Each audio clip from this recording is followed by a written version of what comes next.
réagit à rien. Une marche en laisse parfaite, ça vous permet de ne pas parler, vous vous arrêtez, il s'arrête.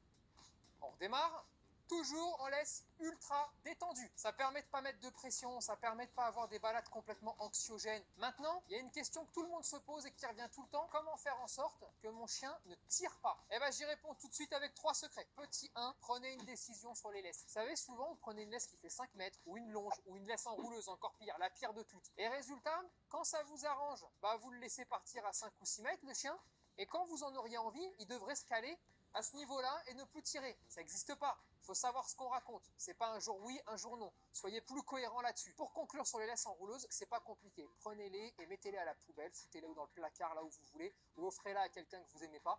Mais en tout cas, celle-ci, il faut l'enlever, puisqu'en plus de ça, quand le chien est loin, vous n'avez même plus de contrôle, parce que le temps que ça se renroule dans l'autre sens, c'est terminé, c'est parti. Deuxième point essentiel, c'est un comportement qui est naturel. Quand le chien tire, si vous tractez dans l'autre sens, il tractera toujours plus fort vers l'avant. Donc résultat, plus vous tractez, lui il va tracter aussi. C'est comme ça qu'on s'en sert en canicross notamment. Et puis, le troisième secret, le plus important, celui qui est essentiel, vous devez faire comprendre à votre chien qu'il va devoir se calquer sur le mouvement de votre jambe. S'il comprend que c'est le mouvement de la jambe qui détermine la direction, la vitesse, eh bien le comportement va être naturel. Il va se positionner à côté de la jambe et c'est terminé. Et l'avantage que vous allez en tirer, c'est surtout que vous n'aurez plus à lui parler, vous allez arrêter de le saouler. Et quatrième point, c'est un petit bonus que je vous rajoute, c'est l'apprentissage de la frustration et la gestion des émotions. Eh oui, quand son chien est en laisse, je vous le dis et je vous le répète tout le temps, arrêtez de lui faire renifler les autres chiens que vous croisez par exemple.